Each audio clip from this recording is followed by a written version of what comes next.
क्या आपने कभी सुना है वित्त मंत्री के लिए किसी को गाना गाते हुए? शायद नहीं। तो चलिए हम आपको बताते हैं। नमस्कार, मैं हूँ रूबी और आप देख रहे हैं जनदर्पण न्यूज।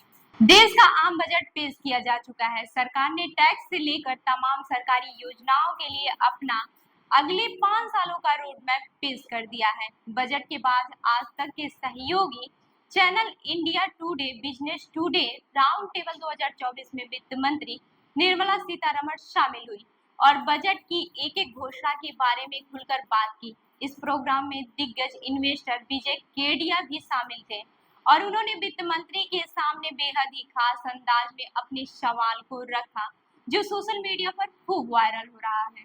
वित्त मंत्री निर्मला सीतारमण ने बजट से जुड़े तमाम सवालों की तस्वीर साफ की। इस दौरान जब इन्वेस्टर विजय केडिया को सवाल पूछने के लिए आमंत्रित किया गया तो हाथ में माइक लेकर खड़े हुए केडिया वित्त मंत्री के सामने अचानक गाना गाने लगे। हालांकि इसी गाने में उनका सवाल भी शामिल था। जी हाँ, शायद आपने इससे पहले कभी देश की किसी भी वित्त मंत्री के लिए किसी को गाना गाते इस अंदाज में नहीं देखा होगा। अगर आप विजय केडिया के गाने के बोल पर नजर डालेंगे तो ये डिविडेंड के ऊपर है। मैडम, टैक्स क्यों बार बार? जी हाँ, इन्वेस्टर ने डिविडेंड पर लगने वाले टैक्स को लेकर अपनी चिंता वित्त मंत्री के सामने रखी।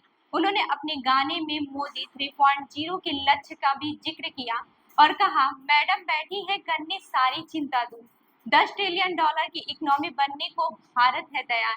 उनके इस गाने को सुनकर न केवल वित्त मंत्री निर्मला सीतारमण बल्कि वहां मौजूद हर कोई मुस्कुराता नजर आया। विजय केडिया ने ये गाना पेश करते हुए वित्त मंत्री के सामने यह भी बताया कि इस गाने को उन्होंने करीब 3 साल पहले लिखा था और आज उन्हें ये सुनाने का मौका मिला है। सवालों से भरे उनके इस गाने को सुनकर वित्त मंत्री निर्मला सीतारमण भी खुद को तालियां बजाने से नहीं रोक पाई। कार्यक्रम को होस्ट कर रहे राहुल कंवल ने जब वित्त मंत्री से पूछा कि क्या इससे पहले उनके लिए कभी किसी ने इस तरह से गाना गाया है, तो उन्होंने सिर हिलाकर कहा, कभी नहीं। गौरतलब है कि विजय केडिया की गिनती देश के दिग्गज शेयर मार्केट इन्वेस्टर में की जाती है और वे करीब 3 दशक से इस सेक्टर में काम कर रहे हैं। अब बात करते हैं उनके गाने के जरिए उठाए गए मुद्दे की। तो पहले समझ लेते हैं कि आखिर ये डिविडेंड क्या होता है। दरअसल तमाम कंपनियां अपने प्रॉफिट का एक हिस्सा अपने शेयर होल्डर में बांट सकती हैं और कंपनी के प्रॉफिट में से बांटे हुए इसी हिस्से को डिविडेंड कहा जाता है।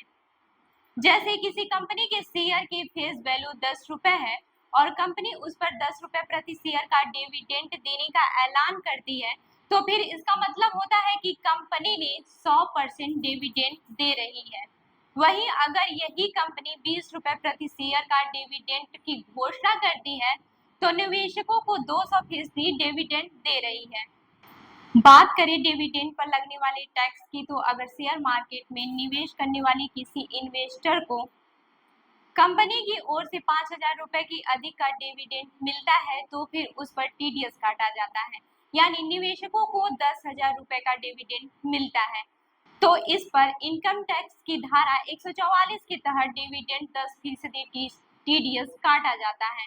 वहीं अगर विदेशी कंपनी में किए गए तो इस इनकम टैक्स की धारा 194 के तहत डिविडेंड 10% टीडीएस काटा जाता है। वहीं अगर विदेशी कंपनी में किए गए निवेश पर डिविडेंड मिलता है तो इसके लिए अलग नियम तय किए गए हैं। रेसिडेंट और नॉन रेसिडेंट के लिए ये अलग अलग होते हैं। रेसिडेंट भारतीय होता है तो विदेशी कंपनी से डिविडेंड पर टैक्स लगेगा, वहीं नॉन रेसिडेंट भारतीय को टैक्स से छूट रहती है। तो इस खबर पर क्या है आपकी राय, हमें जरूर बताएं। तब तक के लिए देखते रहिए जनदर्पण न्यूज। धन्यवाद।